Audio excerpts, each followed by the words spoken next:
Mamoste Fîgena Kuç bajarê Wanê ûl Diyarbekirê dibîne. Ji bax û baxçeyan berheman berhev dike û piştî kedeke dû dirêj wan ji bo bazarê bi markaya xwe amade dike.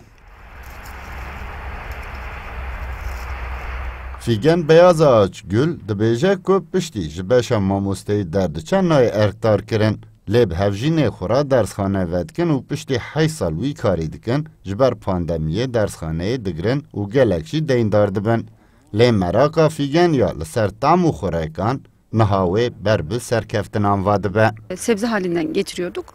Demak me dest bi vî kara kir, di destpêkê de me zêdetir jî pêwîstiyan ji hala sebzeyan dikirî.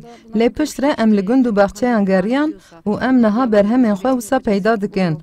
Em bi xwediyên bax û baxçeyan re li hev dikin û her tiştên xwe em bi xwe kom dikin. Bi vî rengê em berheman peyda dikin, hilberînkar ji mişteriyan.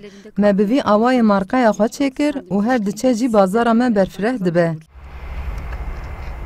Mamoste Fîgen berhemekî ji çanda Mezopotamyayê, salçeya vîşneyan ango, doşava qeresî, ku êdî hatiye ji bîrkirin jî hil diberîne û wek berhemê xwecî jî daye pesandkirin.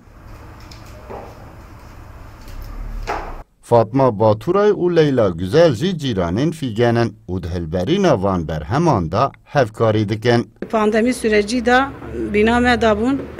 O melur hevdû nas kir, ewlî wa başle kir, ez jî yardımcı olarak wa ra inkî şoğulîm.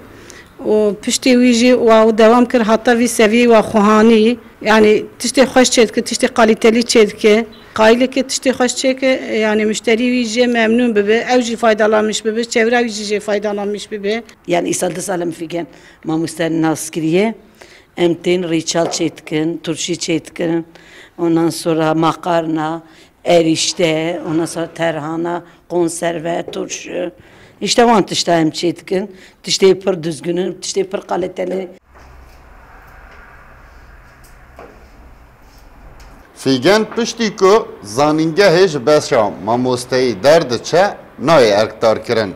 Lê ew bi xwe saziyeka perwerdeyê ango dersxane vedikin. Dersxane jî di 2020 de ji ber pandemiyê tê girtin.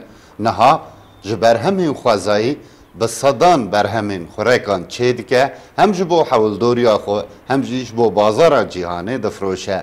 Sidik Eren, Kurdistan 24, Diyarbekir.